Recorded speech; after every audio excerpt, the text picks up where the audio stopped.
Ok, ရပါတယ်အမ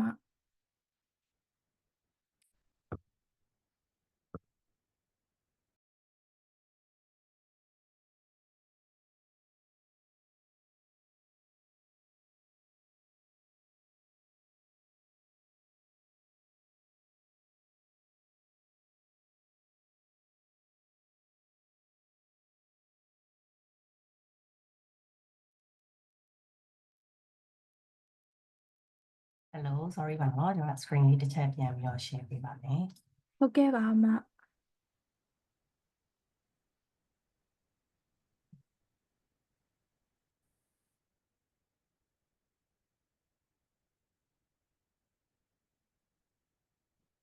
system လေးက migrate လုပ်ထားတာဆိုတော့တချို့ permission တွေပြန်ပြီးပေးနေရလို့ပါ sorry ပါ ရပါတယ်အမ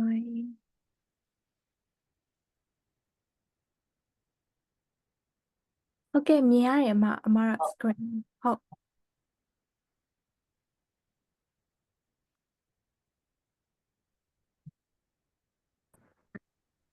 တစ်ချက်ပြောက်သွားပြီနော်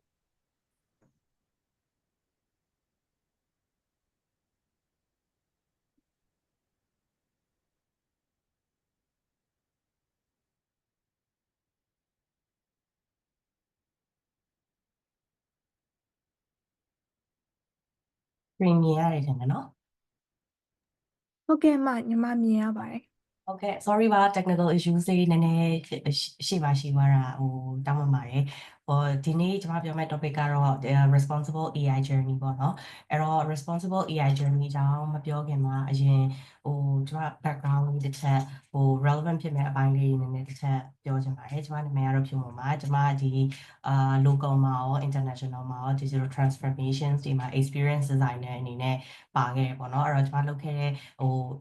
ဒီရန်ကုန်မှာဆိုလို့ရှိရင်တော့တော်တော်များများရုံးမဘန်တို့မှာ experience design နဲ့ပတ်သက်ပြီးတော့အများကြီး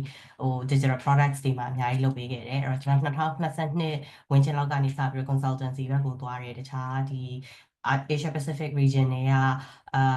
corporates တွေရောတချို့ startups တွေရောကျွန်မ consultancy အနေနဲ့ပုံစံမျိုးနဲ့သွားဖြစ်တယ်ပေါ့နော်အဲ့တော့ကျွန်မအနေနဲ့ industry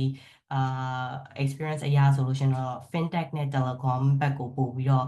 သွားဖြစ်တာများတယ်အဓိက experience ဒီ educational background ဆိုလို့ရှင်တော့ကျွန်မ technical background ကနေလာပြီးတော့မှ experience design ဘက်ကိုပြောင်းခဲ့တာ10စုနှစ်တခုဝင်ကျင်တော့ရှိပြီပေါ့နော်အဲ့တော့ဒီနေ့ပြောမယ့် topic မှာဆိုလို့ရှိရင်ကျွန်မအနေနဲ့ဘယ်ဘက်ကနေပို့ပြီးတော့သွားကျင်လဲဆိုတော့ product တစ်ခု digital product တစ်ခုလုပ်နေတဲ့သူတယောက်အနေနဲ့ကျမတို့တွေ AI သုံးပြီးတော့ AI ကိုအသုံးချတဲ့နေရာမှာ responsible ဖြစ်အောင်ဘယ်လိုသုံးမလဲresponsible ဖြစ်တယ်ဆိုတာဘာလဲပေါ့နော်အဲ့တော့ကျမတို့တွေ AI တွေပေါ်လာတဲ့အခါ AI တွေကခေတ်စားလာတဲ့အခါကျတော့ကျမတို့တွေဒီနေ့စဉ် digital product တွေ develop လုပ်နေတဲ့နေရာမှာဘာတွေကွာသွားလဲအဲ့တော့ဒီကွာသွားတာနဲ့အမြန်ကျမတို့တွေဘာတွေသတိထားလာလဲဘယ်လို bias တွေရှိလာလဲအဲ့တော့ဒီ bias တွေကိုတတ်နိုင်သလောက်ကွာသွားကင်းအောင်ပေါ့နော် bias လုံးဝကင်းတယ်လို့တော့မရှိဘူးပေါ့အဲ့တော့ဒါပေမဲ့ bias ကိုတတ်နိုင်သမျှနည်းအောင်ကျမတို့တွေဘယ်လို framework တွေရှိလဲဘယ်လို practice တွေသုံးချလို့ရလဲဆိုတဲ့အပိုင်းလေးကနေပို့ပြီးတော့ဒီနေ့ကတော့တစ်ချက် focus လုပ်သွားမှာပါအဲ့တော့ကျမတို့ responsible AI လို့ပြောတဲ့အခါကျလို့ရှင်အဓိကကတော့3ပိုင်းပေါ့နော်ပထမအပိုင်းကတော့လူတိုင်းသိတယ်အဓိက beneficial ဖြစ်ရမယ် beneficial to society beneficial to the key actors ပေါ့သုံးနေတဲ့သူတွေအတွက်အကျိုးတစ်ခုခုရှိသွားရမယ်အဲ့ဒီနောက်မှာဘာပါလာလဲဆိုတော့အကျိုးရှိတယ်ဆိုတဲ့နောက်မှာသူ့ကိုအထိန်းကွပ်ပေးမဲ့ ethical နဲ့ legal concerns တွေကပါလာတယ် AI သုံးချတဲ့အခါကျလို့ရှင်လုပ်ငန်းခွင်မှာပဲဖြစ်ဖြစ်ကျောင်းမှာဖြစ်ဖြစ်အလုပ်မှာဖြစ်ဖြစ် AI သုံးချတဲ့အခါကျလို့ရှင်အခုနောက်ပိုင်းအထူးသဖြင့်ကျောင်းအလုပ်တွေမှာဆိုလို့ရှိရင်တော့မှ AI တွေသုံးတဲ့အခါကျတော့တစ်ခါတလေတချို့ethical concerns လေးတွေကတစ်ချက်ပါလာတယ်တခြား plagiarism နဲ့ပတ်သက်တဲ့ concerns လေးတွေရှိလာတယ်ဆိုတာမျိုးအဓိကတော့ ethical နဲ့ legal ကAI ကိုအသုံးချတဲ့အခါကျလို့ရှိရင်အထူးသဖြင့်အန္တရာယ်ကင်းအောင်သူများကိုအနှောက်အယှက်မဖြစ်အောင်ဒီဥပဒေသူရှိတဲ့သူဒေတာတွေမှာရှိတဲ့ဥပဒေနဲ့မညီဆုံးအောင်ဘယ်လိုသုံးနိုင်မလဲဘယ်လိုအကျိုးရှိအောင်သုံးမလဲအကျိုးရှိရဲဆိုတဲ့နောက်ပိုင်းမှာအန္တရာယ်ကင်းအောင်ဘယ်လိုသုံးကြမလဲပေါ့နော်အဲ့ဒါကိုကျမတို့ကအဓိက responsible AI အနေနဲ့ focus လုပ်ကြတာပေါ့အဲ့တော့ကျမတို့တွေတဖြည်းဖြည်းနဲ့အထူးသဖြင့်နောက်ပိုင်း digital product scene မှာလုပ်နေတဲ့သူတွေဆိုလို့ရှိရင်နောက်ပိုင်းတဖြည်းဖြည်းနဲ့သိလိမ့်မယ် product တွေတော်တော်များများကိုသုံးနေတဲ့ product တွေ တောင်မှတော်တော်များများ AI features တွေပါလာပြီပါလာတဲ့အခါကျတော့ကိုက digital ဒီ product တခု strategy ပဲဖြစ်ဖြစ် design ပဲဖြစ်ဖြစ် development ပိုင်းမှာပဲဖြစ်ဖြစ်လုပ်နေရတယ်ဆိုလို့ရှိရင်တဖြည်းဖြည်းနဲ့တခြား products တွေမှာလည်း competitors တွေမှာအစ AI features တွေပါလာတဲ့အတွက်ကိုယ့်ဘက်မှာလည်း AI ကိုဘယ်လိုအသုံးချမလဲဆိုတဲ့အပိုင်းတွေကတဖြည်းဖြည်းနဲ့တွေးလာပြီ။ပို့ရင်တော့ AI ပါတာမကောင်းလားဆိုရင်ကောင်းတယ်ဆိုတဲ့အခြေအနေကနေပြီးတော့တဖြည်းဖြည်းနဲ့သူများတွေတောင် AI ပါနေပြီကိုကမပါသေးဘူးလားဆိုတဲ့အခြေအနေတဖြည်းဖြည်းနဲ့ရောက်လာတော့မှာအဲ့တော့ကျမတို့ digital product တွေလုပ်တဲ့အခါကြလို့ရှိရင်နောက်ပိုင်း AI နဲ့ပတ်သက်ပြီးတော့ဘာတွေကဖြစ်စားလာလဲဆိုလို့ရှိရင် hyper personalization ပေါ့ပို့ရင်တော့ဆိုလို့ရှိရင်ကျမတို့တွေ traditional product development မှာဆိုလို့ရှိရင်ကို product တစ်ခုကို customer တယောက်ရဲ့ customization customer တယောက်ချင်းစီ level customization ပေးဖို့ဆိုလို့ရှိရင်တော်တော်လေးခက်တယ်အဲ့တော့ကျမတို့ဆိုလို့ရှိရင် customer market research တွေလုပ်ရတယ် user research တွေလုပ်ရတယ်အဲ့မှာ customer segmentation လိုမျိုး customer personas တွေလိုမျိုးဆွဲထုတ်ပြီးတော့မှဘယ်လို persona တွေအတွက်ဆိုလို့ရှိရင်ဘယ်လို target products တွေကို market လုပ်မယ်ဆိုတာမျိုးပြန်ပြီးတော့ခွဲထုတ်ရတယ်ဒီဖြစ်အခုနောက်ပိုင်း AI တွေAI application တွေကျယ်ပြန့်လာတဲ့အခါကျတော့ကျမတို့ဒီ customer တယောက်ချင်းစီ level အလိုက်အထိကိုသူတို့ရဲ့ preference တွေကို customization တွေကိုပေးလာနိုင်တယ်အဲ့ဒီနောက်မှာပါလာလဲဆိုတော့အထူးသဖြင့်ဒီနည်းနည်း sensitive ဖြစ်တဲ့ industry တွေပေါ့နော် healthcare လိုမျိုးဒီ finance နဲ့ပတ်သက်တဲ့ industry တွေလိုမျိုးဆိုလို့ရှိရင်တခါလေကြာ customer support ပေးတဲ့အခါကြာလို့ရှိရင် verify လုပ်ရတာတွေရှိရယ် callback ပြန်လုပ်ရတာတွေရှိရယ် AI application တွေပါလာတဲ့နောက်ပိုင်းကျတော့ကျမတို့နောက်ပိုင်း real time accessibility လိုမျိုးချက်ချင်း customer care လိုမျိုးကအစ response ချက်ချင်းပေးနိုင်တဲ့ပုံစံမျိုးတွေအထိသွားလာကြတယ်အဲ့တော့အရင်တော့ဆိုလို့ရှိရင်ဘဏ်တစ်ခုမှာ customer တယောက်ကို onboard လုပ်ဖို့ဆိုလို့ရှိရင်သူတို့မှာဖြည့်ရတဲ့ legal requirement အရာကသူတို့ကိုယ်တိုင်လက်နဲ့ရေးပြီးဖြည့်မှရတဲ့ form တွေရှိတယ်အဲ့တော့ customer တယောက် onboard လုပ်တယ်ဆိုလို့ရှိရင်နိုင်ဝက်နဲ့45မိနစ်ကအနည်းဆုံး minimum ကြတယ်အဲ့တော့ဘဏ်တစ်ခုနဲ့တစ်ခု customer တယောက် onboard လုပ်တဲ့အချိန်ကသူမသားကိုမသားအကုန်လုံးက legal requirement ရဒါဖြည့်ရတယ်ဆိုလို့ရှိရင်မထူးခြားဘူးဆိုပေမဲ့နောက်ပိုင်း application တွေသုံးလာတယ် AI integration တွေသုံးလာတယ်ဆိုလို့ရှိရင်တချို့ legal requirement ကိုပြည့်မီအောင်စံချိန်ပြည့်မီအောင်လဲလုပ်လို့ရတယ် technology အရလဲသုံးပြီးတော့မှ document တွေ scanning လုပ်လိုက်တာပဲဖြစ်ဖြစ် scanning capability မှာတခါတည်း verification တွေပါလာတာပဲဖြစ်ဖြစ် built-in integration တွေရှိလာတဲ့အခါကျတော့ real time accessibility က technology သုံးတာနဲ့မသုံးတာနဲ့ရှင်ကြည့်လိုက်တဲ့အခါကျလို့ရှိရင် customer experience ကစအများကြီးကွာသွားတာတွေရှိတယ်အဲ့တော့ तू ကပို့ပြီးတော့အရင်တော့ကဒီ experience တစ်ခုဒီ flow တစ်ခုဒီ feature တစ်ခုကိုတစ်ခုနဲ့တစ်ခုမကွာဘူးဆိုနေတဲ့အချိန်မှာအခုနောက်ပိုင်း reality ကိုကပို့ပြီးတော့အသစ် integration တွေနဲ့ပို့ပြီးတော့ reflect ဖြစ်လာတယ်ပေါ့နော်အဲ့တော့အရင်တော့ကတော့ရှိရင်တော့ကောင်းတယ်ဆိုတဲ့အချိန်မျိုးကနေကိုမရှိမဖြစ်ဒီ integration တွေဒီ AI features တွေဒီ customization တွေဒီ hyper personalization တွေကမရှိမဖြစ်လိုလာမယ်ဆိုတဲ့အခြေအနေတခုကျမတို့အထူးသဖြင့်ဒီ product digital product ဘိုင်းမှာလုပ်နေတဲ့သူတွေဆိုလို့ရှိရင်မဖြစ်မနေရောက်လာတော့မှာပေါ့နော်အဲ့တော့အဲ့လိုရောက်လာတဲ့အခါကျလို့ရှိရင်ကျမတို့အနေနဲ့ကဘာတွေကိုကြိုပြီးတော့ပြင်ဆင်ထားဖို့လို့လဲ AI ကိုအသုံးချတဲ့အခါကျလို့ရှိရင်စောစောကပြောလို့ပဲ beneficial တော့ဖြစ်တယ်အဲ့တော့အဲ့နောက်မှာဘာတွေပါလာလဲဘာတွေရှိလဲဆိုတာကျမတို့ပြန်ပြီးတော့စဉ်းစားရတယ်အဲ့တော့ဒီလိုပြောတဲ့အချိန်မှာကျမတို့တွေဒါတွေပြလိုက်လို့ပြောလိုက်လို့ဒါတွေပြလိုက်လို့AI ကို villainify လုပ်ချင်တာမဟုတ်ဘူး AI သုံးတာမကောင်းဘူးလို့ပြောချင်တာမဟုတ်ဘူး AI သုံးတဲ့နောက်မှာ risk တွေပါလာလဲဆိုတာကျမတို့ဒီအခု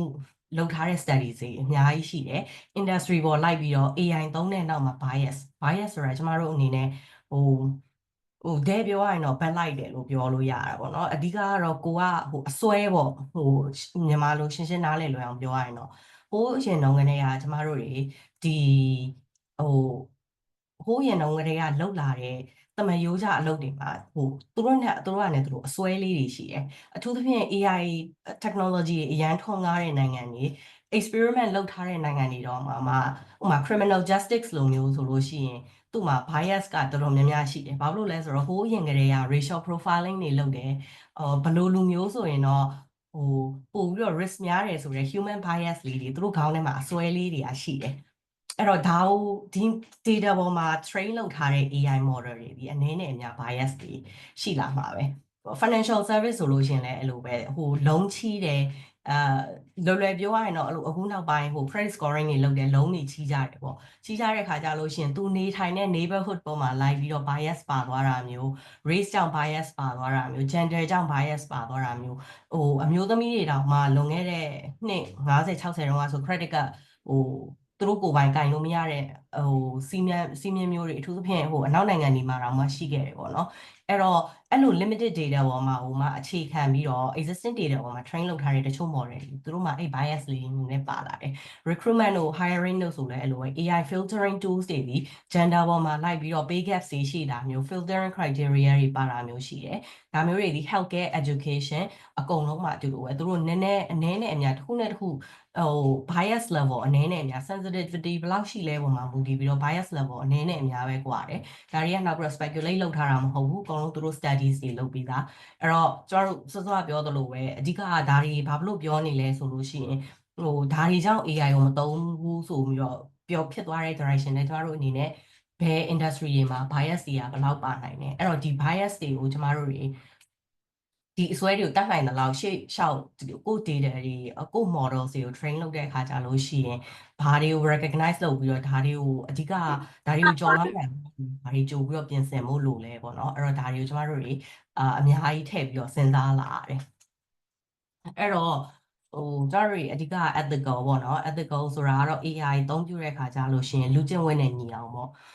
လူကျင့်ဝတ်နဲ့ညီအောင်လို့ပြောတဲ့ခါကြလို့ရှင်ကျမတို့ဟိုပုံမှန်အပြင်ဘာတွေစဉ်းစားကြလဲဆိုတော့ reliability ပေါ့ဘယ်လောက်ထိဒီကိုသုံးနေတဲ့ AI ကိုသုံးနေတဲ့ model ကဘယ်လောက်ထိစိတ်ချရလဲဘယ်လောက်ထိ transparency ဆိုလို့ရှင်ဘယ်လောက်ထိထင်သာမြင်သာရှိလဲသူဘာတွေဘယ်လိုသုံးနေလဲဒီ interpretation ကိုရောသူဘယ်လိုလုပ်နေလဲဆိုတာကိုမြင်သာလား cross ဒီ academic မှာဆိုရင်တော့ peer review လိုမျိုးပေါ့နော်ဟိုတခြားအချင်းချင်းပြန်ပြီးတော့စစ်လို့ရလား verify လုပ်ပေးရမယ့်လူတွေရှိလားဒီ governance models တွေရှိလားကျမတို့ပြန်ပြီးတော့စဉ်းစားကြတယ်fairness တို့ discrimination တို့ပို့ပြီးတော့စဉ်းစားကြတယ်ဘာဖြစ်လို့လဲဆိုတော့တချို့ train လုပ်ထားတဲ့ data set တွေမှာတော့မှဟို bias ပါနေတာတွေရှိရခါကျတော့ကျမတို့ fair ဖြစ်အောင်ညီတူမျှတူဖြစ်အောင်ဘယ်လိုဘာတွေထည့်ပြီးတော့စဉ်းစားရမလဲဘယ်လိုတွေဒါတွေကို prevent လုပ်ကြမလဲပေါ့နော်ဒါတွေထည့်စဉ်းစားရတယ် benefit အဓိကဟို society အထူးသဖြင့်ကိုနေတဲ့ society ကိုအသုံးချနေတဲ့ပတ်ဝန်းကျင်ရဲ့ well being ပေါ့ဟိုကိုပတ်ဝန်းကျင်မှာဒါကိုအသုံးဝင်အောင်အသုံးချတဲ့အခါကျလို့ရှိရင်တကယ်အကျိုးရှိအောင်ကျမတို့တွေဘယ်လိုလုပ်ကြမလဲ fair ဖြစ်အောင်ဘယ်လိုလုပ်ကြမလဲနောက်ပြီးတော့ human control လို့ခေါ်တယ်လူက AI ကဘယ်လောက်ဒါကအကျိုးရှိပါတယ်ပြောလူတွေရဲ့ decision making ဒီ100% rational ဖြစ်တယ်လို့ပြောလို့မရဘူးဘယ်တော့မှလူတွေရဲ့ကျမတို့ဆိုလဲတစ်ခါလေးဟိုအစားတောက်စားတဲ့ဟာမျိုးကအစားလွယ်လွယ်ကူကူဥပမာပေးရလို့ရှိရင်တစ်ခါလေးတချို့အစားတောက်တွေကကိုကျမကြီးအတွက်ကောင်းပင်ရှိပေမဲ့ကိုမစားချင်ဘူးမကြိုက်ဘူးဟိုကျမကြီးအတွက်မညီတဲ့ဟာလေးနည်းနည်းပါးပါးလေးနည်းနည်းလေးဖြစ်ဖြစ်စားလိုက်ရမှာဆိုတဲ့စိတ်ကလူရဲ့ဟို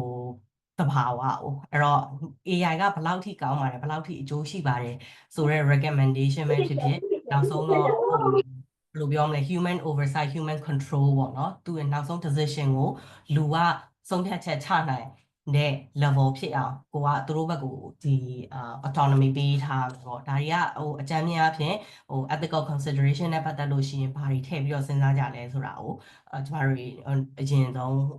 cover လုပ်သွားတာနောက်မှာတစ်ချက်ဘယ်လို framework တွေရှိလဲဘယ်လိုစဉ်းစားပုံစဉ်းစားနည်းဘယ်လိုစဉ်းစားလို့ရလဲဆိုတာလည်းကျမတစ်ချက် cover လုပ်သွားပါအောင်အဓိကအဲ့တော့ကျမတို့တွေ responsible AI လို့ပြောတဲ့ခါကြလို့ရှိရင်ဘယ်လိုလုပ်မလဲဆိုတာတဲ့အရင်ဆုံးကျမတို့တွေမြင်ကျင်တဲ့ကျမတို့ပတ်ဝန်းကျင်မှာမြင်ကျင်တဲ့ responsible AI application တွေကဘယ်လိုမျိုးတွေလဲ industry နဲ့လိုက်ပြီးတော့ဥပမာအများကြီးပေးလို့ရတယ်။ medical ဆိုလို့ရှိရင်တခါလေကြာလို့ရှိရင်နောက်ပိုင်း medical research တွေဖတ်ကြည့်ရင်ဟို gender နဲ့ပတ်သက်ပြီးတော့ pain threshold မတူတာမျိုးတွေ treatment မတူတာမျိုးတွေအဲ့လိုမျိုးကအစဟိုဒါက gender အရာမတူတာမျိုးလည်းဖြစ်နိုင်တယ် race အရာဟိုခွဲခြားဆက်ဆံခံရတာမျိုးလည်းရှိနိုင်တယ်အဲ့တော့ဟိုသူ industry ပေါ်မှာလိုက်ပြီးတော့ job matching ဆိုလဲ job matching ပေါ့နော်ဒီ recruitment ဆိုလဲ recruitment ဒီ bias တွေမပါအောင် fair and equal ဖြစ်အောင်ကျမတို့တွေဘယ်လိုလုပ်ကြမလဲကိုနေတဲ့ industry ကိုအလုပ်လုပ်နေတဲ့ industry digital product industry တောင်ဖြစ်ချင်မှာဖြစ်မယ် renewable energy လိုမျိုးဆိုလို့ရှိရင်ဘယ်လို efficient ဖြစ်အောင်လုပ်မလဲဒီကိုယ့်ရဲ့ပတ်ဝန်းကျင် ecological features တွေပေါ်မှာမူတည်ပြီးတော့တစ်ခုနဲ့တစ်ခုဘယ်လိုဆက်ပြီးတော့ fair ဖြစ်တဲ့ equitable ဖြစ်တဲ့ environment ဖြစ်အောင်ကျမတို့ဘယ်လိုလုပ်ကြမလဲပေါ့နော်အဲ့တော့ဒီ responsible AI ဒီ ဘယ်နေရာဘယ်ဒေသဘယ်လို industry မှာမှမဟုတ်ဘူးဒီ application ကိုဒီ AI ကိုအသုံးချပြီးတော့ကျမတို့တွေကိုယ့်ပတ်ဝန်းကျင်မှာဘယ်လို fair ဖြစ်အောင်အသုံးချတဲ့နေရာမှာဘယ်လို fair ဖြစ်အောင်လုပ်ကြမလဲပေါ့နော်အဲ့ဒါတွေကိုကျမတို့တွေပြန်ပြီးတော့စဉ်းစားရတယ်အဲ့တော့အဲ့လိုစဉ်းစားတဲ့နေရာမှာမှန်တမ်းပြောရရင်တော့ EU တို့ဘာတို့ကတော့သူတို့ကအစတွေကဒီ human rights နဲ့ပတ်သက်ပြီးတော့အရန် sensitive လည်းဖြစ်တတ်တဲ့သူတွေဆိုတော့သူတို့ဟိုးစာရေးတွေက2016 2019ဒီ AI open public usage တွေအများကြီးမတွင်ကျယ်ခင်ကတည်းကသူတို့မှာ guidelines တွေရှိတယ်governing bodies တွေရှိတယ်ပေါ့နော်နောက်ပိုင်းတဖြည်းဖြည်းနဲ့တခြားတွင်ကျယ်သုံးလာတဲ့ခါကျတော့ဒီနောက်ပိုင်း US တို့ဘာတို့ကလိုက်လာတယ်အခုဆိုလို့ရှိရင် UN level အထိ General Assemblies အထိပါသူတို့ဒီ governing guidelines တွေတခြားချဖို့ prepare လုပ်နေကြတယ်ပေါ့နော်အဲ့တော့ရှိတယ်တချို့ဟာတွေongoing progress အနေနဲ့သွားပြီးတော့ကိုကဒီရင်းဖြစ်လို့ရှိရင်ကိုဒီအလုံးနဲ့ပတ်သက်ပြီးတော့ interest ရှိတယ်ဆိုလို့ရှိရင်သွားပြီးတော့တခါတည်းဖတ်လို့ရတယ် guidelines တွေအကုန်လုံးprepare လုပ်ထားတာသူဟာနဲ့သူရှိတယ်ပေါ့နော်အဲ့တော့ကျမတို့တွေ guidelines ဆိုပြောတဲ့အခါကျလို့ရှိရင်ဒီ session မှာတော့ကျမအသုံးအများဆုံးဆိုတာထက်ဘယ်လိုပြောမလဲတကယ်အထူးသဖြင့်ကျမအနေနဲ့ဆိုလို့ရှိရင်ကိုနေရာတော်တော်များများမှာ applicable ဖြစ်တယ်ဆိုတော့ model ၄ခုကိုတစ်ချက် cover လုပ်သွားခြင်းတယ်အဲ့တော့တစ်ခုနဲ့တစ်ခုတော့မတူဘူးပေါ့နော်အဲ့တော့ဘာတွေကွာလဲဘာတွေ overlap တွေရှိလဲဘယ်လိုစဉ်းစားပုံစဉ်းစားနည်းဘယ်လိုစဉ်းစားလို့ရလဲပေါ့အဲ့တော့နံပါတ်1ကတော့သူက EU ရဲ့ assessment model ပေါ့ AI တစ်ခုကိုဘယ်လောက် reliable ဖြစ်လဲဘယ်လောက် trustworthy ဖြစ်လဲဆိုတာကိုသူကအချက်5ချက်နဲ့ကြိုက်ပြီးတော့criteria ကိုသူတို့စမ်းစစ်တယ်ပေါ့နော်အဲ့တော့နံပါတ်1က human agency and oversight စောစောပြောလို့ပဲလူရဲ့ decision လူရဲ့ control လူရဲ့သူ့တယောက်ချင်းစီရဲ့ဆုံးဖြတ်ပိုင်ခွင့်သူ့ရဲ့တယောက်ချင်းစီရဲ့ control လုပ်ပိုင်ခွင့်ကိုကိုကလေးစားရမယ်အဲ့တော့နံပါတ်1အချက်ဒီသူဒီအပေါ်မှာအများကြီးသွားပြီးတော့democratic ဖြစ်ရမယ် fair ဖြစ်ရမယ်ပေါ့နော်အဲ့တော့အဲ့ဒီဘိုင်းကိုသူသွားပြီးတော့ emphasize လုပ်တယ် requirement number 2ကကြတော့သူက technical implementation မှာဆိုလို့ရှိရင် reliable ဖြစ်ရမယ်safety ဖြစ်ရမယ်နောက်ပြီးတော့အဲ့ဒီအတွက်check and balance ရှိရမယ်ပြီးလို့ရှိရင် risk နဲ့ပတ်သက်တာတွေ risk တွေ call out လုပ်ထားရမယ် risk mitigation နဲ့ပတ်သက်ပြီးတော့ဘာတွေပြင်ထားရမယ်ပေါ့အဲ့ဒါတွေပါမယ်နံပါတ်3ကတော့ privacy အဲ့တော့သူ့ region နဲ့ပတ်သက်တဲ့ privacy privacy နဲ့ပတ်သက်တဲ့ framework တွေရှိတယ် rules တွေရှိတယ်ဒါတွေကိုလိုက်နာရမယ်နောက်ပြီးတော့ data governance အနေနဲ့ဆိုလို့ရှိရင်လည်းတယောက်ချင်းစီရဲ့ privacy ကိုကာကွယ်ရမယ်ဆိုတာမျိုးအဲ့တော့ privacy လို့ကျမတို့ပြောတဲ့အခါမှာတစ်ခါလေကြာ privacy ရော consent ရောနှစ်မျိုးလုံးပြောကြတယ်ပေါ့အဲ့တော့ privacy လို့ပြောတဲ့အခါကြာလို့ရှိရင် customer တယောက်ချင်းစီရဲ့ private information ကိုကာကွယ်တာအပြင်ကိုကဘယ် information တွေသုံးနေတယ်ဘယ် data တွေသုံးနေတယ်ဒီသုံးနေတဲ့ data တွေကို customer တွေအနေနဲ့ aware ဖြစ်တယ်နံပါတ်1က aware ဖြစ်တယ်နံပါတ်2ကသူတို့သုံးဖို့သဘောတူပါတယ်ဆိုတော့ consent ပေါ့နော်အဲ့တော့အဲ့ consent အပိုင်းကိုကျမတို့အများကြီးစဉ်းစားကြတယ်အဲ့တော့တနေရာနဲ့တနေရာအဲ့တော့ EU ရဲ့ assessment model ကကြည့်လိုက်လို့ရှင်သူကနည်းနည်းပို့ပြီးတော့ regional regulatory ပို့ပြီးတော့ဆန်တယ်သူက regional ဒီ regulations တွေကိုလိုက်နာတဲ့အပိုင်းကိုအများကြီး emphasize သူတို့လုပ်တယ်ပေါ့နော်အဲ့တော့တနေရာနဲ့တနေရာdata handle လုပ်ပုံချင်းကမတူဘူးဥပမာကျမတို့အလုပ်ခွင်မှာတော့မှတခါတလေတချို့ customer ရဲ့ private information တွေကနိုင်ငံအလိုက်ဘလောက်အတိုင်းအတာအထိတော့ local သိမ်းလို့ရတယ်ဘလောက်အတိုင်းအတာရှိတော့အထိတော့ international သိမ်းလို့ရတယ်ဆိုတာမျိုးတွေရှိတယ်အဲ့တော့တချို့ sensitive information တွေဆိုရှင်အထူးသဖြင့်မြန်မာနိုင်ငံမှာတော့မှတချို့ information တွေဒီသူ့ရဲ့ကိုယ့်နိုင်ငံရဲ့ governance model ကြောင့်တချို့ information တွေ cloud မှာသိမ်းလို့မရဘူး local hosting local server နဲ့သိမ်းရမယ်ဆိုတဲ့ information တွေရှိတယ်အဲ့ဒါမျိုးတွေပေါ့နော်သူနိုင်ငံတကာသူ operate လုပ်တဲ့နိုင်ငံရဲ့ regulations ပေါ်မှာလိုက်ပြီးတော့လိုက်နာရမယ် privacy rules တွေ data governance rules တွေကိုလိုက်နာရမယ်နံပါတ်4ကတော့စောစောပြောလို့ပဲ consent ရှိရမယ် transparency ရှိရမယ်အကယ်၍တစ်ခုခုအနောက်က trace လုပ်မယ်ဆိုလို့ရှိရင်လိုက်လို့ရရမယ်နောက်ပြီးတော့ limitation ဘာတွေရှိလဲတခါတည်းသေသေးချာချာဖော်ပြထားရမယ်ပေါ့နံပါတ်5ကတော့ diversity ပေါ့နော် overall ကတော့ diversity fairness non discrimination ပေါ့အဓိကလူမျိုးတစ်မျိုးဒါမှမဟုတ်လို့ရှိရင် group တစ်ခုခုကိုဖယ်ထားတာမျိုးကျင်ထားတာမျိုးမဖြစ်ရဘူးအကုန်လုံးပါမယ်မျှတမယ်ညီမျှရမယ်ပေါ့နော်အကုန်လုံး inclusive ဖြစ်ရမယ်ပေါ့အဲ့တော့ဒီ model မှာတော့သူကဒီ model ကတော့ကျွန်မစောစောပြောလို့ပဲသူကနည်းနည်းလေးပို့ပြီးတော့regional compliance ဘက်ကိုပို့ပြီးတော့သွားရတယ်ပေါ့အဲ့တော့ ဒီအချက်၅ခုနဲ့သူတို့ကစစ်တယ်အဲ့တော့ application အရဆိုလို့ရှိရင်လည်းကိုကဘယ်နေရာမှာသုံးတာလဲဆိုတာဘယ်နေရာမှာသုံးတာလဲဘယ် industry မှာသုံးတာလဲဆိုတာမျိုးမဟုတ်ဘဲနဲ့သူကနည်းနည်းလေးပို့ပြီးတော့ broad ဖြစ်တယ်ပေါ့သူ့လိုပဲနောက် broad တစ်ခုဖြစ်တဲ့ model ဆိုလို့ရှိရင်သူက IEE ပေါ့ IEE ကတော့သိတဲ့အတိုင်းပဲသူကပို့ပြီးတော့technical လည်းဖြစ်တယ်guidelines တွေကလည်းတကယ်အများကြီးပဲအဲ့တော့ကိုကတကယ်အထူးသဖြင့်ကိုက sensitive ဖြစ်တဲ့ industry တွေမှာလုပ်နေတယ်ဒါမှမဟုတ် sensitive ဖြစ်တဲ့ critical ဖြစ်တဲ့application တွေသုံးနေတယ်ပေါ့ဆိုလို့ရှိရင် तू ကဒီဟာသူ့စီမှာ guideline တွေအများကြီးပဲ guideline တွေအများကြီးဆိုတော့ကိုတေချာသွားပြီးတော့တစ်ခုချင်းစီwiki လိုမျိုးအနေနဲ့သုံးလို့ရတယ်အဲ့တော့သူ့မှာအဓိက pillars အနေနဲ့ဆိုလို့ရှိရင်universal human value ရှိတယ် technical dependability ရှိတယ်political ရှိတယ်။ तू ကဒီမှာဆိုလို့ရှိရင် तू က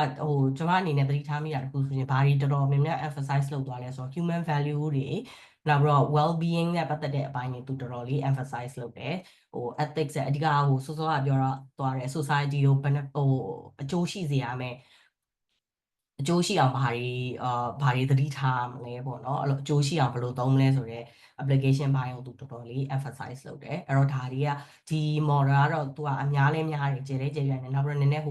critical ဖြစ်တဲ့အပိုင်းတွေမှာ healthcare လိုမျိုးနည်းနည်း risk များတဲ့ automation အပိုင်းတွေလိုမျိုးဆိုလို့ရှိရင်ဒီ guidelines တွေကပို့ပြီးတော့အသုံးဝင်တယ်အဲ့တော့ရှေ့ကနှစ်ခုကတော့နည်းနည်းလေး broad ဖြစ်တယ်အဲ့ဒီထဲမှာကျွန်မနောက်သွားမဲ့ model နှစ်ခုဆိုလို့ရှိရင်သူကအထူးသဖြင့် digital products တွေapps တွေ website တွေပေါ့လွယ်လွယ်ပြောရရင်တော့ဒီဘိုင်းတွေမှာ product ဘိုင်းပဲဖြစ်ဖြစ်ဒီ customer experience ဘိုင်းပဲဖြစ်ဖြစ်လုပ်နေတဲ့သူတွေဆိုလို့ရှိရင်ဒီနောက်လာမဲ့ model နှစ်ခုကတော်တော်လေးအသုံးဝင်တယ်နံပါတ်ပထမတစ်ခုကတော့ Google ရဲ့ FAIR framework ပေါ့နော်သူကကြတော့ပြောရရင် knowledge base လိုမျိုးလေးလုပ်ထားတာအဲ့ပေါ်မှာမူတည်ပြီးတော့ကိုသုံးမဲ့ကို application လုံးမဲ့နေရာပေါ်မှာမူတည်ပြီးတော့သူကသွားပြီးတော့သူ guidelines တွေတခါတည်းဖတ်လို့ရတယ် mental model တွေဘယ်လို set လုပ်မလဲ customer နဲ့သူက generative AI သုံးတယ်ဆိုရှင်ကိုက customer ကိုပြန်ပြီးတော့ explain လုပ်တဲ့အခါကြလို့ရှိရင်ဘယ်လောက်ထိသူ့မှာ confidence level ဘယ်လောက်ရှိလဲဘယ်လို communicate လုပ်လဲပေါ့နော်နောက်ပြီးတော့ data evaluation ကအစerror scenario တွေဖြစ်လာလို့ရှင်ဘယ်လို handle လုပ်မလဲဆိုတာမျိုးသူကအဓိကသူ့ကတော့ပြောရလို့ရှင်အရင်လဲIE လိုမျိုးအရင်လဲ technical မဖြစ်ဘူးတော်တော်လေးတောင်းတိုင်အောင်ဒီ industry ထဲမှာကျွန်တော်တို့လိုမျိုးအရင်ကြီး deeply technical ဖြစ်မနေတဲ့သူတွေဆိုလို့ရှိရင်သူဒီဟာကတော်တော်လေးအဆင်ပြေတယ်ပေါ့နော် follow လုပ်လို့လွယ်တယ်ဒီတိုင်းသွားပြီးတော့ဖတ်နေရင်တော့မှတော်တော်လေးအဆင်ပြေတဲ့ပုံစံမျိုးရှိတယ်ပေါ့နော်အဲ့တော့ဒါကကြတော့ဘယ်လိုနေရာမှာအသုံးဝင်လဲဆိုလို့ရှိရင်ကိုကအလုပ်လုပ်သွားရင်းနဲ့မှဒီတနေရာလေးစဉ်းစားမိရင်okay ဒါမျိုးလေးကိုဘယ်လို handle လုပ်ရင်ကောင်းမလဲဆိုပြီးတော့သွားပြီး reference လုပ်တဲ့အပိုင်းလေးတွေဆိုလို့ရှိရင်ပို့ပြီးတော့အသုံးဝင်တယ်နောက်တစ်ခုကကြတော့အဓိကအထူးသဖြင့်ကျွန်တော်တို့တွေလုံးဝဒီ product သမားဆိုလို့ရှိရင်တော့ Microsoft ရဲ့guidelines တွေကတော်တော်လေးသူကကြတော့ဘယ်လိုပုံစံနဲ့သွားလဲဆိုတော့1 to 18ရှိတယ် checklist လိုမျိုးပေါ့သူက interaction ရှိတယ် interaction မစခင်မှာဘာတွေလုပ်ရလဲ interaction during interaction ဘာလုပ်ရလဲတခုခုအမှားဖြစ်သွားရင်ဘာလုပ်ရလဲပြီးလို့ရှိရင်တဖြည်းဖြည်းနဲ့ဒီ interaction ဒီ customer life cycle တစ်လျှောက်လုံးမှာဘာတွေလုပ်ထားမလဲဆိုတာပေါ့အဲ့တော့သူ့ရဲ့ဒီ rules ခေါ်မလား18ချက်ရှိတယ် simple လည်းဖြစ်တယ်နားလည်လည်းလွယ်တယ်တကယ် product field မှာလုပ်နေတဲ့သူတွေဆိုလို့ရှိရင်တခါတည်းကြည့်လိုက်တာနဲ့ဘာကိုပြောချင်လဲတန်းပြီးတော့သဘောပေါက်တယ်ပေါ့နော်အဲ့တော့ तू ကဘယ်လိုနေရာမျိုးမှာကောင်းလဲဆိုတော့ဒီ18ချက်ကိုကိုင်ထားပြီးတော့ checklist လိုမျိုးသုံးတဲ့နေရာမှာပို့ပြီးတော့သုံးတယ်ကိုက product တစ်ခု develop လုပ်လိုက်တယ်flow တစ်ခု customer journey တစ်ခု design လုပ်လိုက်တယ်ပေါ့ထားပါတော့အဲ့ခါကြလို့ရှိရင်ဒီ18ချက်မှာဘယ်အချက်တွေကိုက်လဲဒါတွေလုပ်ပြီးလားဒါတွေလုပ်ပြီးလားဒါတွေလုပ်ပြီးလား during interaction မှာဆိုလို့ရှိရင်ဒီချိန်ဘယ်လောက်ကြာမလဲဥပမာ reading ဟာပါတော့interaction time ဘယ်လောက်ရှိမလဲဆိုတာကြိုပြီးတော့ communicate လုပ်လိုက်တာတို့နောက်ပြီးတော့အဲ့လိုမျိုး bias တွေပါနိုင်တခါတည်းအခါတည်း address လုပ်ထားတာမျိုးဥပမာ over time ဆိုလို့ရှိရင် recent interaction တွေဘာတွေတခါတည်းမှတ်ထားလားပြန်ပြီးတော့guideline အနေနဲ့ checklist အနေနဲ့ပြန်ပြီးတော့တစ်ခုချင်းစီစစ်တာမျိုးဆိုလို့ရှိရင် तू ကပို့ပြီးတော့ အသုံးဝင်တယ်အဲ့တော့ရှေ့ model နှစ်ခုကတော့နည်းနည်းbroader industry level မှာအသုံးဝင်ပြီးတော့ဒီနောက် model နှစ်ခုဆိုလို့ရှိရင်တော့အထူးသဖြင့်ကိုကproduct strategy လိုမျိုး product development product design ဘက်မှာလုပ်နေတဲ့သူဆိုလို့ရှိရင်နောက် model နှစ်ခုကအဓိကအမြဲတမ်းစစ်ဆေးနေရမယ့်အထဲမှာအမြဲတမ်း aware ဖြစ်နေရမယ့်အထဲမှာပါတယ်ပေါ့နော်အဲ့တော့ဒါကတော့လောလောဆယ်ဒီတခြား framework တွေလည်းရှိတယ်တခြား guidelines တွေလည်းရှိတယ်အဲ့တော့ကိုယ့်ရဲ့ industry ကိုယ့်ရဲ့ application ကဘယ်လောက် broad ဖြစ်လဲဘယ်လောက်ထိ critical ဖြစ်လဲဆိုတဲ့ပုံမှာမူတည်ပြီးတော့ကျမတို့တွေသူနဲ့သက်ဆိုင်တဲ့သူနဲ့သက်ဆိုင်တဲ့ framework တွေနောက်ပြီးတော့အထူးဖြင့် regulatory guidelines တွေပေါ့အဲ့ဒါတွေကိုအများကြီးလိုက်ပြီးတော့ reference လေးလုပ်ရတယ်အဲ့ဒီအပြင်တခါတည်းကိုက်ညီလားမကိုက်ညီဘူးလားပေါ့နော်မကိုက်ညီဘူးဆိုလို့ရှိရင်တော့သူ့ရဲ့ consequences ကဘာတွေဖြစ်နိုင်လဲတချို့ consequence တွေကမကိုက်ညီဘူးဆိုလို့ရှိရင် warning လောက်နဲ့ပြီးသွားတာမျိုး disclaimer လောက်နဲ့ထည့်ပေးလိုက်အောင်နဲ့ပြီးသွားတာမျိုးဆိုပေမဲ့တချို့compliance issues တွေဆိုလို့ရှိရင်မကိုက်ညီလို့ရှိရင်ဥပမာထားတော့ financial application တွေနဲ့ပတ်သက်လို့ရှိရင်ဒီ operation license ပါမရတော့တာမျိုးအရန် critical operation နဲ့ပတ်သက်ပြီးတော့အရန် critical ဖြစ်တဲ့ impact တွေပါသွားပြီးတော့ရှိနိုင်တယ်အဲ့တော့ဒီ non compliance ရဲ့ impact တွေကဘာတွေရှိလဲဆိုတာပါကျမတို့တခါတည်းကြိုပြီးတော့ plan လုပ်ထားရတယ်ပေါ့နော်အဲ့တော့model နဲ့ပဲဘလို့ model နဲ့ပဲသွားဘလို့ framework နဲ့ပဲသွားဘလို့ product ပဲဖြစ်ဖြစ်အဓိကကတော့ကျမတို့ဒီ responsible AI journey မှာဆိုလို့ရှိရင်ဒီ AI application တစ်ခုကိုကဘလို့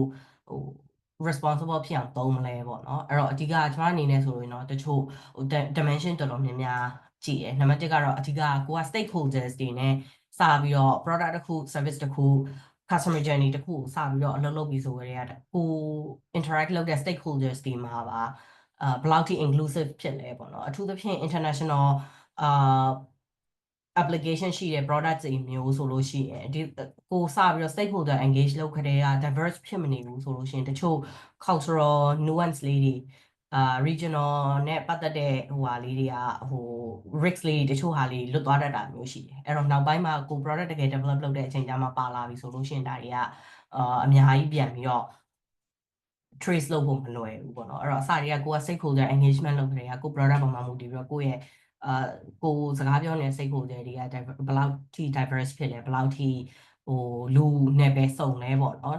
အဲ့ဒါတွေကိုတခါတည်း aware ဖြစ်ထားရတယ်ပြီးတော့ethical principles တွေ frameworks တွေဘာတွေသုံးပါလဲအဲ့တော့ကျမတို့တွေကျင့်ဝတ်နဲ့ညီအောင်သုံးတယ်ဆိုလို့ရှိရင်ကိုအခုလုံးမဲ့ flow တစ်ခုကိုအခုလုံးမဲ့ product တစ်ခုကိုအခုလုံးမဲ့ကို customer တွေကိုပေးမဲ့ experience တစ်ခုကဘလို့ ethical bias ဘလို့ bias တွေရှိနိုင်လဲဘလို့ ethical concerns တွေရှိလာနိုင်လဲabuse လုပ်မဲ့လူတွေအထူးသဖြင့်နောက် technology ကပြောရရင်ဘယ်နေရာဖြစ်ဖြစ်bad actors တွေကရှိလာမှာပဲဘလို့ product ပဲဖြစ်ဖြစ်ဘလို့ field ပဲဖြစ်ဖြစ်အလွဲသုံးစားသုံးမဲ့လူကပေါ်လာမှာပဲအဲ့တော့ဒီဘာတွေဖြစ်လာနိုင်လဲဘလို့ကြိုပြီးတော့ပြင်ဆင်ထားရမလဲအဲ့တော့ ethical concerns တွေဘာတွေရှိလာနိုင်လဲပေါ့နော်အဲ့ဒါကြီးကြိုပြီးတော့စဉ်းစားထားရတယ်ပြီးတော့ data collection and curation အဲ့တော့ data collection and curation ဆိုတဲ့အခါကျတော့အခါလေးကြားလို့ရှိရင်ကျမတခါတွေ့ဘူးတဲ့ generative AI သုံးပြီးတော့customer interaction model တစ်ခုစောက်နေတဲ့designer တယောက်ပေါ့နော်သူဆိုလို့ရှိရင်ဘယ်လောက်ထိcurate လုပ်လဲဆိုတော့သူပေးမဲ့ response တွေဒီသူကတော့အဓိကနည်းနည်းလေးsensitive ဖြစ်တဲ့ issue ဆိုတော့ဖြစ်တဲ့mental health နဲ့ပတ်သက်ပြီးတော့တချို့sorry ပါတချို့ model တွေစောက်နေတာဆိုတော့ဒီကိုနဲ့စကားလာပြောမဲ့သူကို interact လုပ်တဲ့အခါမှာသုံးရမယ် response တွေဒီ publication list ဒီ paper သူ curate လုပ်ထားတဲ့ list ထဲက interaction pointers တွေကိုပဲသုံးပြီးတော့ပြန်ပြောပေးပါဆိုတာမျိုးအဲ့တော့သူဒီလုံးဝတခြားonline content တွေတခြား unsolicited advice တွေအကုန်လုံးပိတ်ထားတယ်သူ curate လုပ်ထားတဲ့ list သူ trust လုပ်တဲ့ list ထဲက response တွေပဲသုံးတယ်သူ trust လုပ်တဲ့ဒီ publish authors တွေရဲ့အာဘော်ပဲသုံးတယ်ဆိုတာမျိုးသူက curation အထူးသဖြင့်ကိုကဒီ models တွေကို broad တချို့အရန် specialize ဖြစ်တဲ့ models တွေ specialize ဖြစ်တဲ့ interaction တွေဆိုလို့ရှိရင်ဘာတွေပဲသုံးမယ်ဘာတွေပဲဘလို့ data တွေပဲသုံးပြီး interpret လုပ်မယ်ဆိုတော့ curation ပေါ့အဲ့ဟာတွေကိုတစ်ချက်စဉ်းစားရတယ်ပြီးတော့တစ်ခါလေကြာလို့ရှိရင်လူရဲ့ bias တွေမပါဘူးတက်ဖိုင်မလောက်ထိန်းတယ် data ကိုလည်းဘယ်လောက် curate လုပ်ထားပဲပြောတခါလေကျ algorithm သူ interpret လုပ်တဲ့ပုံစံကကိုလိုချင်လိုမျိုးဖြစ်မလာတာမျိုးရှိနိုင်တယ်ပေါ့နော်အဲ့တော့ကျွန်တော်တို့အများတန်းဒါတွေဆိုလို့ရှိရင် testing အများတန်း test လုပ်နေရတယ် spot reference တွေ spot check တွေလုပ်ရတယ်ဒါတွေပြီးလို့ရှိရင်ဒါတွေကို validate လုပ်နေရတယ်ပြီးတော့ဒါတွေဘောကနေ learn လုပ်ပြီးတော့ဘယ်လိုပြန်ပြီးပြင်မလဲပေါ့နော်အဲ့ဒါတွေကိုအများတန်းကြည့်နေရတယ်ပြီးတော့ interpretation explanation interpretation ဘိုင်းမှာအများကြီးပြန်ပြီးတော့အဲ့ဒီဘိုင်းကိုလည်းတစ်ချက်အားထုတ်ရတယ်ပေါ့နော်ဘာဖြစ်လို့လဲဆိုတော့ကိုကဘယ်လို interpret လုပ်ကို algorithm ကဘယ်လို interpret လုပ်လိုက်ကိုကဒါကိုပြန်ပြီးတော့ explain လုပ်တဲ့အခါကြလို့ရှိရင်ပြန်ပြီးတော့ respond လုပ်တဲ့အခါကြလို့ရှိရင်ဘယ်လောက်ထိtrustworthy ဖြစ်လဲဘယ်လောက်ထိဘယ်လိုပြောရမလဲကိုပေးလိုက်တဲ့ response ဒီဘယ်လောက်တစ်ဖက်interact လုပ်တဲ့နေရာမှာဘယ်လောက်ထိယုံရလဲပေါ့နော်အဲ့ဒီဘိုင်းကိုတစ်ချက်ပြန်ပြီးတော့စဉ်းစားရတယ် overall ကတော့ human centered design ပေါ့နော်လူတွေရဲ့ AI ရဲ့ impact ဒီလူတွေအထူးသဖြင့်အခုနောက်ပိုင်းဆိုလို့ရှိရင် AI ရဲ့ impact ကလူတွေပေါ်မှာအများကြီးအကျိုးသက်ရောက်တယ်တဖြည်းဖြည်းနဲ့ကျမတို့တွေလုံရင်းနဲ့ product တွေတော်တော်များများမှာ AI မရှိရင်မဖြစ်ဘူးဆိုတဲ့အခြေအနေတစ်ခုတဖြည်းဖြည်းနဲ့ရောက်လာလိမ့်မယ်တော်တော်များများအနေနဲ့ပေါ့နော်အထူးသဖြင့် technology ကိုအသုံးချပြီးလုပ်နေတဲ့သူတော်တော်များများမှာ AI မရှိရင်မဖြစ်ဘူးဆိုတဲ့အခြေအနေမျိုးတစ်ခုရောက်လာလိမ့်မယ်အဲ့တော့ကျမတို့အနေနဲ့ဒါတွေစဉ်းစားတဲ့အခါမှာဒီ future interaction တွေ future models တွေအခု existing models တွေကိုပြန်ပြီးတော့စဉ်းစားတဲ့အခါကြလို့ရှိရင်human centered design ကတော့ဒီ product field နဲ့ပတ်သက်ရင်တော်တော်များများမစိမ်းကြဘူးပေါ့နော်ဒီကိုနဲ့ interact လုပ်နေတဲ့ people တွေ users တွေ direct users တွေလည်းဖြစ်နိုင်တယ် indirect users တွေလည်းဖြစ်နိုင်မယ်တခြား key opinion leaders တွေလည်းဖြစ်နိုင်မယ်အဲ့တော့သူတို့ရဲ့ interaction တွေကဘယ်လိုရှိလဲသူတို့ရဲ့ needs တွေသူတို့ preference တွေသူတို့ဘယ်လိုသူတို့ experience တွေသူတို့ရဲ့ဒီဘယ်လို empathize လုပ်မလဲဘယ်လိုအသုံးချမလဲဆိုတာတဲ့ဒီသူတို့ရဲ့ experience တွေပေါ်မှာမူတည်ပြီးတော့ကျွန်တော်တို့ interaction ကိုဘယ်လို positive experience ဖြစ်အောင်စောင့်ကြမလဲပေါ့နော်အဲ့ဒါတွေကိုပြန်ပြီးတော့စဉ်းစားရတယ်နောက်ဆုံးချက်ကတော့စောစောပြောလို့ပဲအများတန်းongoing monitoring အများတန်းလုပ်နေရတယ်ကျွန်တော်တို့တခါလေတချို့complex program ကြီး run တဲ့အခါကြလို့ရှိရင်အများတန်းSOP အနေနဲ့တစ်ချက်ထားရတယ်every quarter လိုမျိုးဖြစ်ဖြစ် every 2 quarters လိုမျိုးဖြစ်ဖြစ်ပြန်ပြီးတော့ evaluation ပြန်လုပ်ရတယ်ဒီကိုသုံးနေတဲ့ဒီ interpretation တွေဒီ result တွေက relevant ဖြစ်သေးလားမဖြစ်သေးဘူးဆိုလို့ရှင်ဘာတွေ adjust လုပ်ရမလဲaccuracy ကဘယ်လောက်ရှိလဲ performance ကဘယ်လောက်ရှိလဲဒီကို spot reference လုပ်တယ်ဆိုလို့ရှိရင်လည်းဘာတွေကတော့ဒီကိုထင်ထားတဲ့ကို expect လုပ်ထားတဲ့ performance နဲ့ညီလားမညီလားဘူးပေါ့နော်အဲ့လိုမညီဘူးဆိုလို့ရှင်ကျွန်တော်တို့ဘယ်လိုဒီ risk တွေကိုဘယ်လို eliminate လုပ်မလဲဘယ်လိုပြန်ပြီးတော့ cover လုပ်မလဲဆိုတာကိုအကျဉ်းဆုံးသေချာလိုက်ပြီးတော့ trace လုပ်ရတယ်ပေါ့အဲ့တော့ဒါတွေကိုအမြဲတမ်းပြောရလို့ရှိရင်ကျွန်တော်တို့ဒီ product တွေapplication တွေ AI အသုံးချတဲ့ AI အသုံးချပြီးတော့ product တွေမှာAI နဲ့ပတ်သက်တဲ့ integration တွေ product တွေမှာပဲဖြစ်ဖြစ်ကျမတို့နေ့စဉ်အလုပ်လုပ်တဲ့ workflow တွေမှာပဲဖြစ်ဖြစ် AI ကိုအသုံးချပြီးတော့ဒါတွေသုံးလာတဲ့အခါကြလို့ရှိရင်အဓိကဒီ concern လေးတွေဒီ bias လေးတွေနောက်ပြီးတော့ဒီလောက်ရမယ်တချို့ best practice လေးတွေ framework လေးတွေကျွန်တော်တို့သိထားရဲဆိုတဲ့အခါကြလို့ရှိရင်တကယ်ကိုအသုံးချတဲ့အခါကြလို့ရှိရင်လည်းတတ်နိုင်သလောက်ကျွန်မအနေနဲ့မြန်မာလိုရှင်းပြောရရင်တော့အမှားနည်းနိုင်သမျှနည်းအောင်ပေါ့နော်အမှားကင်းတယ်ဆိုတာတော့မရှိဘူးပေါ့တတ်နိုင်သလောက်အမှားနည်းအောင်စိုးကျိုးအနည်းဆုံးနည်းအောင်ပေါ့ဒါလေးတွေကတော့ကြိုပြီးတော့ပြင်ဆင်ထားရမယ်တွေးထားရမယ်အရာလေးပေါ့နော်ဟုတ်ဒီနေ့ပြောမဲ့ကတော့ဒီလောက်ပါပဲအဲ့တော့မိကွန်းလေးတွေရှိရဲဆိုလို့ရှိရင်မိဘဒါမှမဟုတ်လို့အဲ့လိုမဟုတ်ဘဲနဲ့ reflections တွေရှိတယ်တခြားကို sharing လုပ်ချင်တာလေးရှိရဲဆိုလို့ရှိရင်လည်းပြောလို့ရပါတယ်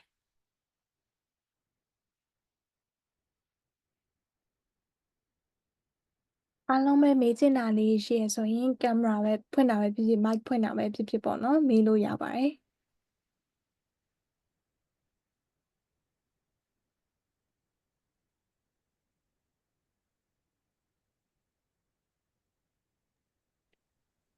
ဟုတ်ကြားလားမသိဘူးရှင်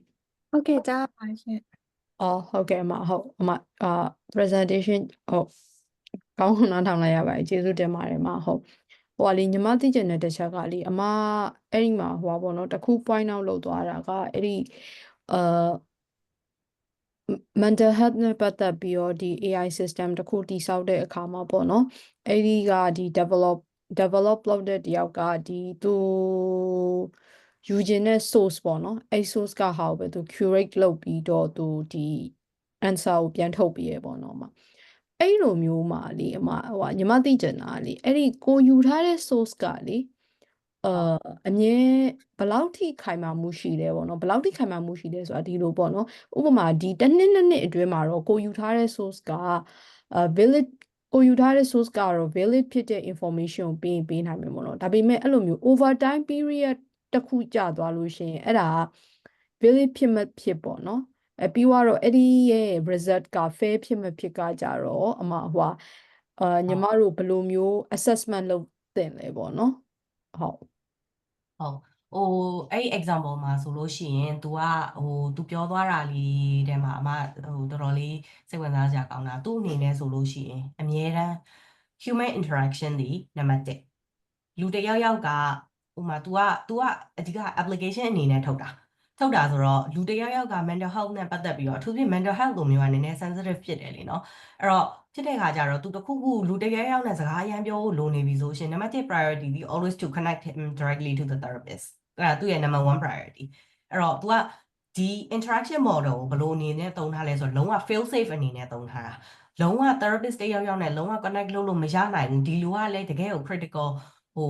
condition လိုမျိုးမှာဖြစ်နေတယ်ပေါ့နော်တော်တော်အခြေအနေရတစ်ယောက်ယောက်နဲ့ interact လုပ်ဖို့လိုနေပြီဆိုလို့ရှိရင် तू ကဒီmodel မှာ तू ကshe call it something like say anything mode or something အဲ့လိုမျိုးပေါ့အဲ့လိုမျိုး model သူက fail safe အနေနဲ့သုံးတာဘာဖြစ်လို့လဲဆိုတော့ first of all AI shouldn't be giving you mental health advice အဲ့တော့လုံးဝတကယ်ကို risky ဖြစ်တယ်တကယ်ဘယ်လိုလူနဲ့မှ connect ဖြစ်မ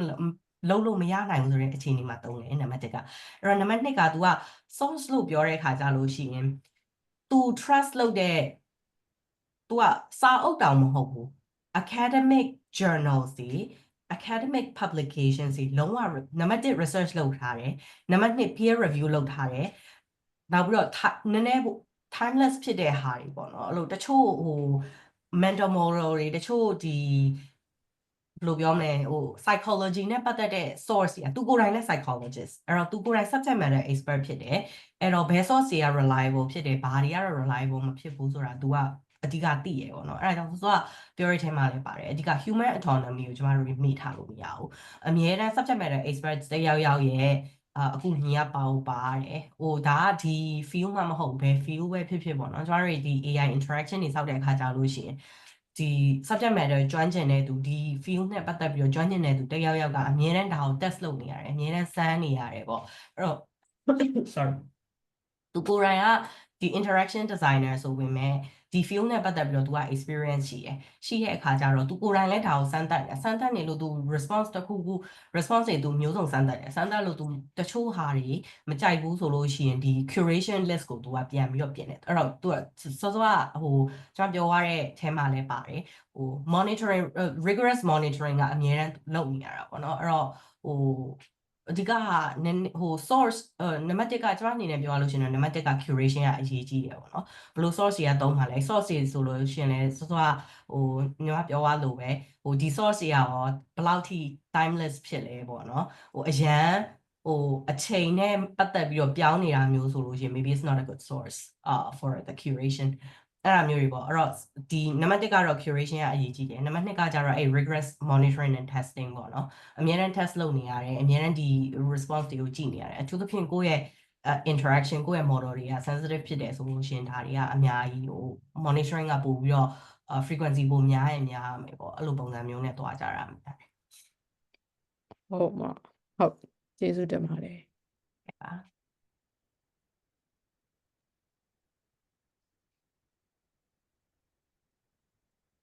အဲ့ဆိုရင်ညီမမေးခွန်းတစ်ခုလောက်မေးချင်တယ်ပေါ့နော်ဆိုတော့product အားလုံးပေါ်တိုင်းတာတဲ့ပေါ့နော်ဒီ responsible AI นี่အားလုံးကညီတူညီမျှလားပေါ့နော်ဒါမှမဟုတ်ဘူးဆိုရင် industry အလိုက်ကွဲပြီးတော့ short တို့ရှိလားဥပမာဆိုရင်banking product ပေါ်မှာထားတဲ့ responsible AI ရဲ့တက်ရောက်မှုယူဆချက်ကပေါ့နော်နောက် healthcare product ပေါ်မှာထားတဲ့ဟာနဲ့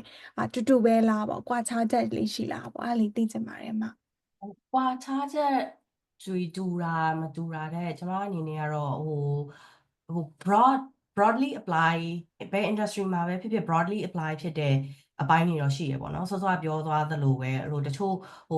frameworks တွေမှာတော့မှတချို့ဟာတွေကနည်းနည်းပို့ပြီးတော့ broad ဖြစ်တယ် broad ဖြစ်တဲ့အခါကျတော့ဘယ်လို product ပဲဖြစ်ဖြစ်ဘယ်လို industry ပဲဖြစ်ဖြစ် transparency နဲ့ပတ်သက်တာတွေအများရှေ့ရမှာreview the wire model တွေမှာတော့မှtransparency နဲ့ပတ်သက်တာတွေအများကြီးပါတယ်အကုန်လုံးတော်တော်များများဒီ autonomy နဲ့ပတ်သက်တဲ့ဟာတွေ human control human ဒီ free will မျိုးနဲ့ပတ်သက်တာတွေပေါ့နော်အဲ့ဒါအများကြီးပါတယ်အဲ့တော့ဒီ foundational elements တွေကတော့မဖြစ်မနေရှိလို့ရှိရတယ်နောက်တစ်ခုကျွန်မအနေနဲ့မြင်တာပေါ့နော်ကို industry နံပါတ်1 industry နံပါတ်2ကကို company values ပေါ့အဲ့တော့ industry values company values တွေက industry ပေါ် company ပေါ်တောင်မှမူတည်တယ် right အခုနောက်ပိုင်း technology company တွေတော်တော်များများမြင်တယ်technology နဲ့ advance ဖြစ်တာမဖြစ်ဘူးဆိုတဲ့အပိုင်းလည်းရှိသလိုethical နဲ့ပတ်သက်ပြီးတော့တချို့ company တွေကနည်းနည်း fast and loose ဖြစ်တယ်တချို့ company တွေကတော့လုံးဝအများဆုံးမရရင်နေငါတို့နံပါတ်1ပြေးရင်မနေငါတို့အနေနဲ့ငါတို့ follow လုပ်မဲ့ guideline ငါတို့ follow လုပ်မဲ့ principles တွေဒါတွေရှိတယ်ဒါတွေလိုက်နာမယ်အဲ့တော့ရောင်းရလဲနေမသုံးရလဲမသုံးကြရလဲနေပေါ့နော်အဲ့လိုမျိုးအရန်policy နဲ့ပတ်သက်ပြီးတော့အရန် strict ဖြစ်တဲ့အပိုင်းတွေရှိတယ်အဲ့တော့broad principles တွေကတော့အကုန်လုံး industry တိုင်းmodel တိုင်းမှာ apply လုပ်လို့ရတယ်application ထဲမှာ apply လုပ်လို့ရတယ်အဲ့တော့ကို industry ပေါ်မှာမူတည်ပြီးတော့ဥပမာ financial ဆိုလို့ရှိရင် financial မှာတော့မှ product နဲ့ပတ်သက်ပြီးတော့အများကြီးကျွန်တော်တို့ဆိုလို့ရှိရင်ကိုဘယ် product မှာလုပ်နေရလဲပေါ့နော်ဘယ် product ဘယ် space မှာလုပ်နေရလဲဥပမာ deposit နဲ့ပတ်သက်တဲ့ product တစ်ခုဆိုလို့ရှိရင်ဥပမာ digital literacy လိုမျိုးမှာသွားပြီးတော့inclusion ဆိုလို့ရှိရင် digital literacy လိုမျိုးမှာသွားပြီးတော့စဉ်းစားတာမျိုးဖြစ်နိုင်ပေမဲ့ loan product တစ်ခုဆိုလို့ရှိရင်ကျမတို့ inclusion ဆိုပြီးတော့စဉ်းစားလိုက်တဲ့အခါကြလို့ရှိရင် digital literacy အကြောင်းမဟုတ်ဘဲနဲ့ income level အကုန်လုံး inclusive ဖြစ်ရမယ်ဆိုတာမျိုးအဲ့တော့ inclusion တော့ inclusion ပဲဒါပေမဲ့ product space mindset နောက်ပြီးတော့ company values ပေါ့နော်အဲ့ပေါ်မှာမူတည်ပြီးတော့ specifics လေးတွေကတော့လိုက်ပြီးတော့ပြောင်းနိုင်တယ်ပေါ့သူ industry လိုက်သူ industry လိုက်ကောသူ company လိုက်ကောပေါ့နော်ဟုတ်ကဲ့မဟုတ်ကျေးဇူးအများကြီးတင်ပါတယ်သေချာရှင်းပြပေးလို့ဆိုတော့နောက် audience တွေထဲကရောအမကိုမေးချင်တဲ့မေးခွန်းများရှိသေးလားရှင်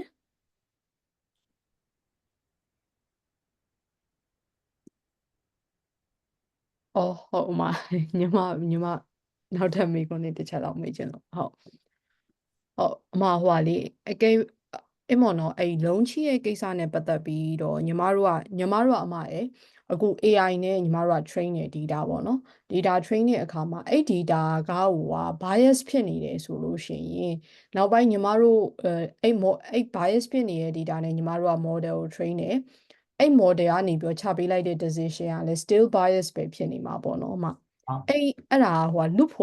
loop ဖြစ်နေတာပေါ့နော်အဲ့ဒါဘယ်လိုအခုဆိုလို့ရှိရင်အမညီမတို့အဲ့တော့နှစ်ချက်က data ကို unbiased လုပ်တဲ့ဟာမျိုးရှိရယ်နောက်တစ်ချက်ကကြတော့ညီမတို့ algorithm ကို unbiased လုပ်တယ်ပေါ့နော်အမအဲ့တော့အမအမြင်မှာပေါ့နော်အဲ့နှစ်ခုတည်းကဘယ် method ကပို့ပြီးတော့ဒီ practical သုံးနေတဲ့နေရာမှာပိုထိရောက်မယ်လို့မြင်ပါတယ်လေရှင်ဟုတ်bias ကပြောရလို့ရှိရင်ကိုနိုင်ငံကို region မှာမဟုတ်ဘူးတခြားတကယ်ကိုဖွံ့ဖြိုးပါတယ်တိုးတက်ပါတယ်ဆိုတော့ industry တောင်မှအဲ့လို finance အထူးသဖြင့် financial information နဲ့ financial inclusion လိုမျိုးနဲ့ပတ်သက်လို့ရှိရင် bias တွေရှိတာပဲလေအဲ့တော့ကျွန်မအနေနဲ့ကတော့နံပါတ်1ကတော့ဘယ် bias တွေပါနေလဲဆိုတာတခါတည်းကြည့်ဖို့ပေါ့နော်ကိုကဒီ response ဒီ result တွေရလာပြီဆိုလို့ရှိရင်တို့ဘယ်နေရာမှာ bias တွေပါနေလဲအဲ့တော့ဒီ bias တွေမပါအောင်တချို့manual sorry ကိုတခါတည်းပြန်ပြီးတော့တချို့ဟာလေးတွေဆိုလို့ရှိရင် train ပြန်ပြီးတော့လုပ်ပေးရတဲ့အပိုင်းလေးတွေရှိတယ်အဲ့တော့bias မပါအောင်ဒီဥမာထားပါတော့ကိုကဒီဟာတစ်ခုကိုဒီ flow တစ်ခုမှာစစ်ချလိုက်တယ်ဒီလူတွေကတော့ဥမာထားပါတော့ဒီ segment ကတော့ reject လုပ်ခံရတဲ့အထဲမှာပါတယ်ဒါပေမဲ့ဒီလူတွေကရတဲ့တယ်ပေါ့တချို့ဟာတွေကပြန်ပြီးတော့ manual mapping အနေနဲ့တချို့ဟာလေးနည်းနည်းလေးပြန်ပြီးတော့ဖြည့်ပေးရတာလေးတွေရှိတယ်အဲ့တော့နှစ်မျိုးစလုံးပဲပေါ့နော်ဒီ adjust လို့ပြောတဲ့ခါကျလို့ရှိရင် model ကိုလည်း adjust လုပ်ရလို့တစ်ခါလေကြာလို့ရှိရင်ဒီ algorithm ကိုလည်းနည်းနည်းပြန်ပြီးတော့training လိုမျိုးလေးနည်းနည်းလေးပြန်ပေးရတဲ့အပိုင်းလေးလည်းရှိတယ်အဲ့တော့ဒါကတော့သူ industry နဲ့လည်းမူတည်တယ်သူရလာတဲ့ response ပေါ်မှာလည်းပဲတစ်ချက်မူတည်တယ်အဲ့တော့အစတွေကbias ရှိတယ်လို့ကိုကသိလိုက်တယ်ဆိုလို့ရှိရင်ပဲတော်တော်လေး progress ရှိနေပြီလို့ပြောလို့ရတာပေါ့နော်ဟုတ်မှကျေးဇူးတင်ပါတယ်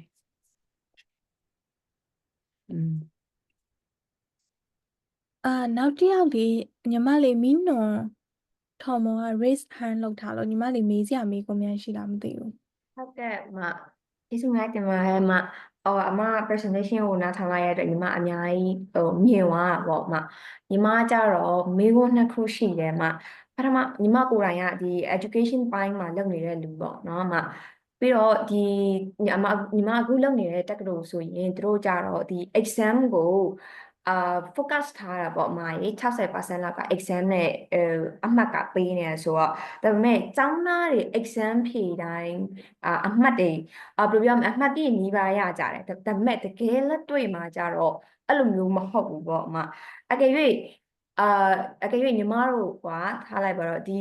somewhere စစ်တဲ့ system တွေရောဘယ်လိုများ set up လုပ်ရမလဲပေါ့အဲ့ဒါတစ်ခုပေါ့ပြီးတော့နောက်တစ်ခုကြတော့ဘယ်လိုပြောမလဲညီမကြတော့တခြားဆရာတို့ဒီ AI နဲ့ထားလိုက်ပါတော့ lesson plan နဲ့ပတ်သက်တဲ့ AI အသုံးပြုနည်းရှင်းပြပေးရမှာပေါ့လေအဲ့ဒီအပြင်ညီမကသူတို့ကိုထားလိုက်ပါတော့ခဏတုန်းကအမပြောပြသွားတယ်ဥပမာဆို AI ရဲ့ responsibility တွေထားလိုက်ပါတော့ article concentration တွေအဲ့လိုမျိုးညီမကထည့်ပြီးတော့ပြောပြတင်လာမှာဟုတ်အဓိကကတော့ethical concern တွေကအဓိက AI application မှမဟုတ်ဘူးပဲ system နဲ့ပတ်သက်တာ system ဆိုတဲ့အခါကြောင့်လို့ရှင် digital system တွေမှမဟုတ်ဘူးညီမစောစောပြောသွားတဲ့အထက်မှာလည်းပြောသွားတဲ့အထက်မှာလည်းပါတယ်တော့ဒီ criteria ကိုသတ်မှတ်တဲ့ mechanism ပေါ့နော်ကျောင်းသား10ယောက်ရှိရင်10ယောက်လောက်ကစာမွေးဖြေလိုက်ရင် 100% ရနေတယ်ဒါပေမဲ့ practical ကြလို့ရှိရင်အဲ့မှာ fluctuations တွေရှိရပေါ့အဲ့တော့အဓိကဒီ criteria ကိုသတ်မှတ်တဲ့ system မှာညီမရဲ့စောစော assumption အတိုင်းဆိုလို့ရှိရင်နည်းနည်းသူ့မှာ flaw နည်းနည်းရှိနေပြီအဲ့တော့ဒါတွေကိုနံပါတ်1က consideration တွေဘာတွေလုပ်ရမလဲဘယ်နေရာတွေမှာ flaw တွေရှိနေလဲနောက်ပြီးတော့ကိုက AI system သုံးပြီးတော့တချို့ဒီအမှတ်စစ်ဆေးတဲ့နေရာမှာသုံးတာပဲဖြစ်ဖြစ်ဒါမှမဟုတ်လို့ရှိရင်ဒီ course material တွေ design လုပ်တာပဲဖြစ်ဖြစ် curriculum design လုပ်တာပဲဖြစ်ဖြစ်အဓိက ethical concern အနေနဲ့ညီမအနေနဲ့ subject matter expert တယောက်အနေနဲ့ဘာတွေ concern ရှိလာနိုင်လဲဘာတွေဘာတွေကြိုပြီးတော့စဉ်းစားထားရမလဲပေါ့နော်အဲ့ဒါတွေကကိုက subject matter expert ကပို့ပြီးတော့ပြောနိုင်တယ်အမ personal application မှာဆိုလို့ရှိရင်အမတချို့ course လေးတွေကိုက design လုပ်နေတယ်အဲ့ခါကျလို့ရှိရင် AI ကိုသုံးတဲ့ခါကျလို့ရှိရင်အမစပြီးတော့ create လုပ်ကြတဲ့ project instruction မှာကအစဒီ outputs တွေကိုစောစောလိုပေါ့ curation ပေါ့အဲ့တော့ education ဆိုလဲကိုသုံးညင်တဲ့ framework တွေကိုသုံးညင်တဲ့ curriculum design တွေဒီ source တွေ reliable source တွေကိုဘယ်နာကနေသွားယူရမလဲဆိုတော့ curation တခါတည်းပေးထားတယ်response ပေးရင်ဒီ list ထဲကအတိုင်းပဲပေးပါမသိရင်မပြောပါနဲ့ဆိုတာမျိုးမသိရင်မသိဘူးလို့ပဲပြောပါဆိုတာမျိုးဘာလို့လဲဆိုတော့တခါလေကြားလို့ရှိရင်AI ကတခါလေ knowledge ကို make up လုပ်တတ်တယ်အဲ့တော့မသိရင်မသိဘူးလို့ပဲပြောပါဆိုတာမျိုးတခါတည်းကိုကဒီ project စကလေးကဒီ project instruction ထဲမှာကိုကတခါတည်းထည့်ပြီးတော့ရေးထားအဲ့ဒါမျိုးတွေပေါ့နော်ဒါကနမူနာအနေနဲ့တချို့ဟာလေးတွေပြောပြတာအဲ့တော့ကိုကဒီ expert တယောက်အနေနဲ့ဘာ what's good and what's bad ပေါ့နော်ကျွန်တော်အရင်ဒီ UX design နဲ့ပတ်သက်ပြီးတော့ AI သုံးတဲ့အကြောင်းပြောတော့ကလည်းတစ်ခါပြောမှုတယ်အထူးသဖြင့်ကိုက experience တစ်ခု level တစ်ခုရောက်လာတဲ့ခါကြလို့ရှိရင်အနည်းဆုံးတော့output တစ်ခုကြည့်လိုက်လို့ရှိရင်ဘာကောင်းလဲဘာမကောင်းလဲသိနေပြီအဲ့တော့ကောင်းတာဘာကောင်းလဲသိရဆိုလို့ရှိရင်ကိုကအစကတည်းကကောင်းတဲ့ source တွေကဘာဒီပေါ်မှာပဲကိုသူ့ရဲ့ recommendation သူ့ရဲ့ဒီ response တွေကို frame လုပ်ပါဆိုတာမျိုးတစ်ခါတည်းသတ်မှတ်ထားလို့ရတယ်။နောက်ပြီးတော့စောစောပြောလို့ပေါ့နော် ethical concern အနေနဲ့ဆိုလို့ရှိရင်ကိုယ့်ရဲ့ဒီ subject matter ကိုနားလည်တဲ့အတွက်ဘာတွေတော့မပါအောင်ဘာတွေပါအောင်ဆိုတာမျိုးမဟုတ်ရင်တော့မှဘာတွေတော့မပါအောင်လုပ်ထည့်မယ်ပေါ့။နောက်ပြီးတော့values ပေါ့နော်စောစောပြောသလိုပဲအဓိကကိုယ့်ရဲ့ organization ကိုယ့်ရဲ့ဒီ product တစ်ခုကိုယ့်ရဲ့ service တစ်ခုမှာ ထားမဲ့စံနှုန်းသတ်မှတ်ချက်တွေကိုယ့်ရဲ့ values တွေကဘာတွေလဲအဲ့ဒါတွေကိုတစ်ခါတည်း call out လုပ်ထားရတယ်အဲ့တော့ values တွေ call out လုပ်ထားတယ်ဆိုလို့ရှိရင်နောက်က ethical guidelines တွေကထပ်ပြီးတော့ လိုက်ဖို့မခက်ခဲတော့ဘူးပေါ့နော် ကဲ့အမဟုတ်ကျေးဇူးအများကြီးတင်ပါတယ်အမ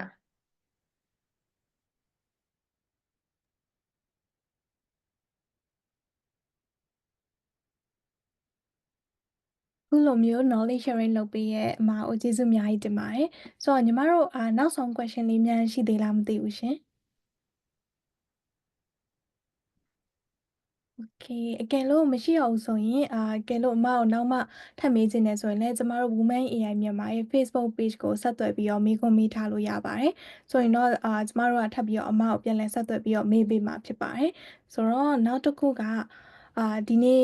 event လေးကိုလာရောက် join ပေးတဲ့ audience တွေရောအမကိုရောကျေးဇူးအများကြီးတင်ပါတယ်ရှင်ဆိုတော့နောက်တစ်ပတ် event လေးနဲ့လည်းကျမမိတ်ဆက်ပေးပါရစေနောက်တစ်ပတ်ကတော့ဒီ using generated AI responsibility ဆိုပြီးတော့ခေါင်းစဉ်လေးနဲ့ပေါ့နော်အမတူနိုင်ကနေပြီးတော့ sharing လုပ်ပေးမှာဖြစ်ပါတယ်ဆိုတော့ညီမတို့ဒီ Women AI ကနေပြီးတော့လာမဲ့ဒီတနင်္လာနေ့ကြာရင်လည်းဒီ event လေးကို registration လုပ်ဖို့အတွက် form လေးဖြစ်ဖွင့်ပေးမှာဖြစ်ပါတယ်ဆိုတော့အဲ့ချိန်ကျရင်လည်း registration လုပ်လို့ရပါတယ်ဆိုတော့အားလုံးကျေးဇူးအများကြီးတင်ပါတယ်အားလုံးပဲ good night ပါဆိုတော့အမကျေးဇူးပါနော်အမ ကျေးဇူးတင်ပါတယ်ရှင်ဟုတ်ကဲ့ပါ အများကြီးတင်ပါတယ်အမရော host တရားဟုတ်ကဲ့ရှင်အဲ့ဆို meeting လေးအပ်လိုက်ပါတော့မယ်နော်အားလုံးပဲ ဟုတ်ကဲ့ပါ